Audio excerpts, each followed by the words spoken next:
जीने के लिए, मैनेज करने के लिए थोड़ी कि परिस्थितियों को मैनेज करो, अपने अनुकूल करो, यह करो वह करो। अरे प्रति संवेदन से जो होना है होगा। प्रति संवेदन से धन कमाया जाता है, नौकरियां होती हैं। प्रति संवेदन से लोग जो है बड़े बड़े लोग हो गए। प्रति संवेदन के चलते कोई बड़े बड़े अरबपति खरबपति हो गए, बहुत सारे लोग हैं प्रति संवेदन के चलते।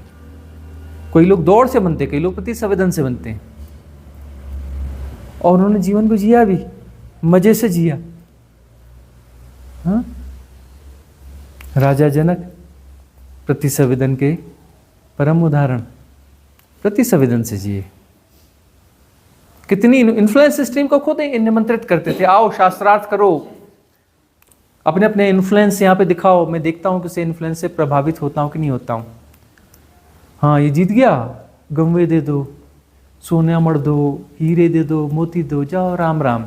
कैसा लगा? अरे जा यार, तू अपना माल ले और निकल, अपनी इन्फ्लुएंस स्ट्रीम अपने साथ ले जा, अपना ज्ञान अपने साथ ले। सुन लिया तुझे, हम इन्फ्लुएंस नहीं होते। बड़ा शास्त्रार्थ था, तू जीत गया, बदले में तेरे को चाहिए वो ले जा, हम इन्फ्लुएंस नहीं होते।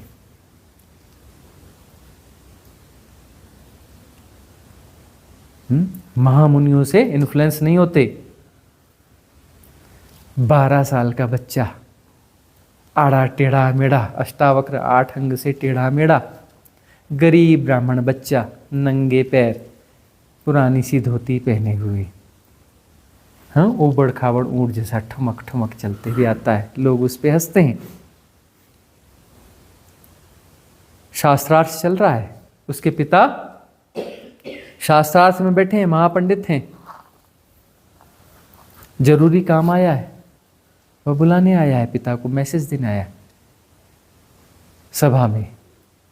और वो सब महाज्ञानी लोग हंस रहे हैं उसको देखकर, उसके ऊबड़ खाबड़ ऊंट जैसे शरीर को, आड़े टेढ़े शरीर को, विचित्र सी चाल को देखकर जोर जोर से हंस रहे हैं महाज्ञानी लोग। और वो महाज्ञानी क्या तय करेंगे कि सत्य क्या है। एक बच्चे को, जिसको अस्तित्वगत रूप से शरीर टेढ़ा मेढ़ा है, उसका चलना थोड़ा टेढ़ा मेढ़ा है, उसको देख करके हंस रहे हैं, जोर जोर से हंस रहे हैं, ठाके लगा रहे हैं। और वो तय करेंगे कि परम सत्य क्या है।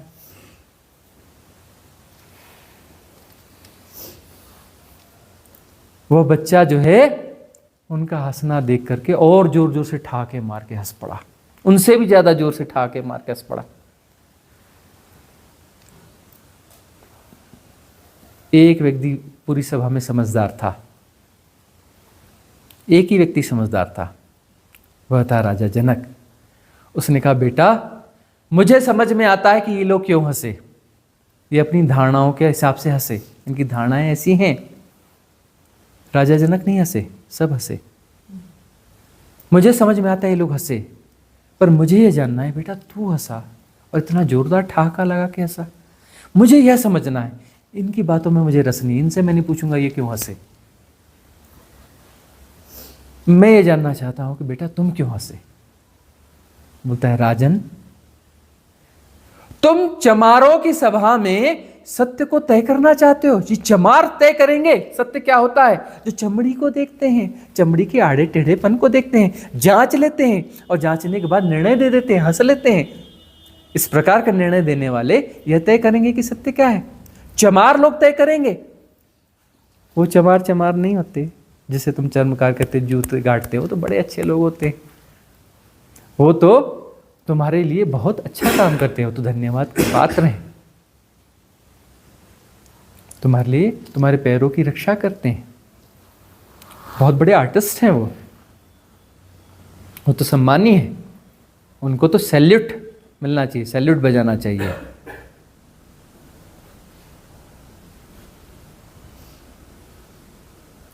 ये चमार हैं।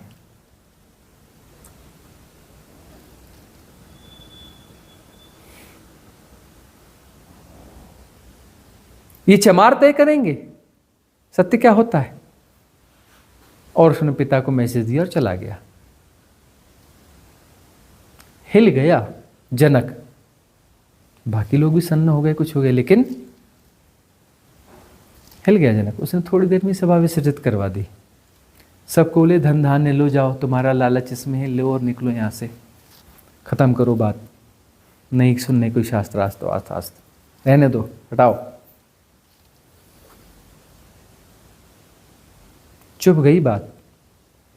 न चैन से खा पाया, न बैठ पाया, न चैन से सो पाया। दूसरे दिन सुबह सुबह रथ लिया और चल पड़ा ढूंढने। वो बालक कहाँ मिलेगा? वो बालक नहीं है, कुछ और है। 2 टूक उसने कलाई खोल दी पूरे महामुनियों की, 2 क्षण में नंगा कर दिया उन्हें,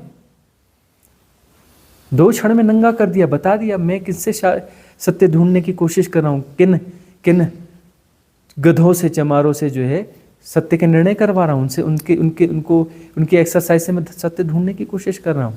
2 मिनट में उन्हें भी नंगा कर दिया, मुझे भी नंगा कर दिया कि मैं कर क्या रहा हूं। जिसे मैं खोज रहा था वो यही है। वो ढूंढने निकला, उसे एक पगडंडी पर, एक सड़क पर वो बालक जाता हुआ दिखा। उसने रथ रोका, जाके साष्टांग दंडवत किया। बोले महामुनिवर, हे प्रभु, हे भगवान, मुझ पे कृपा करो, मुझ पे कृपा करो, मेरा निमंत्रण स्वीकार करो, मैं रथ लेकर आपको लेने आया हूं, इस पे विराजमान हो जाओ, मेरे महल में चलो, वहां आप जो है मुझे ज्ञान दो, मैं भटका हुआ हूं।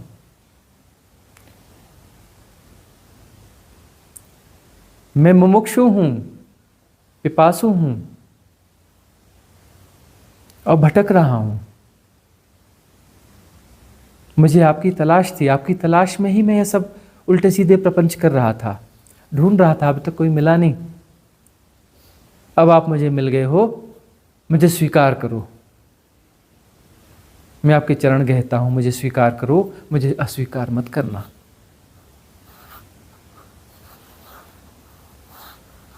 मुझे अपने शिष्य के रूप में स्वीकार करो।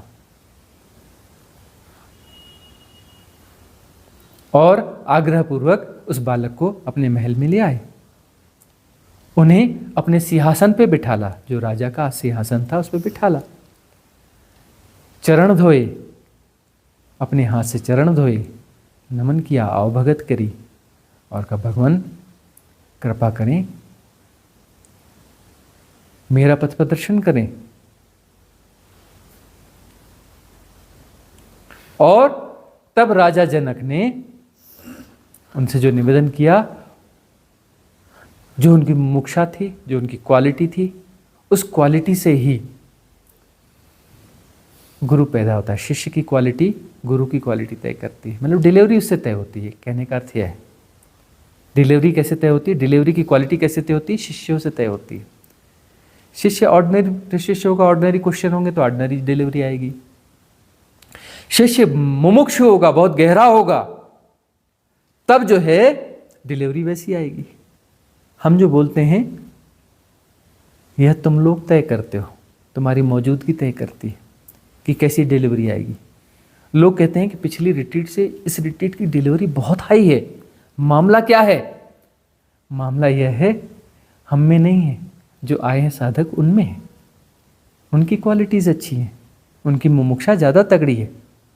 और ज़्यादा मुमुक्षु आएगा, एक और अष्टावक्र संहिता यहाँ पैदा हो जाएगी, शायद उससे बहुत आगे की चीज़ पैदा हो जाए, अष्टावक्र संहिता से 100 गुना आगे की चीज़ पैदा हो जाए।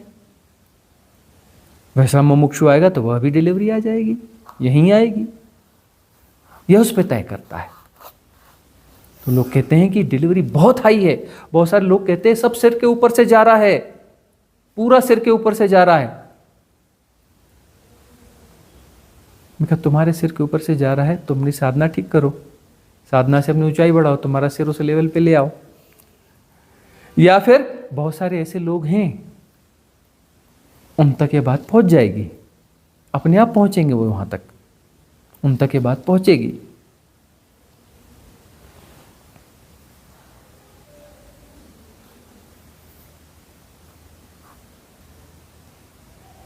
इन्फ्लुएंस सिस्टम सदा काम करती हैं। तुम एसोसिएट क्यों होते हो? यदि राजा जनक शास्त्रार्थ वाले किसी इन्फ्लुएंस स्ट्रीम से प्रभावित हो गए होते तो उसे गुरु मानकर उसके चरणों में बैठे होते और जीवन गंवा दिया होता, है ना। तो स्पिरिचुअल गार्बेज तो बहुत परोसा जा रहा है, नहीं परोसा जा रहा है। यदि तुम उनसे प्रभावित हो रहे हो तो तुम्हारी मुक्ति संभव है क्या? तुम अपने जाल खुद बुन रहे हो ना, अपने जाल तुम खुद बुन रहे हो।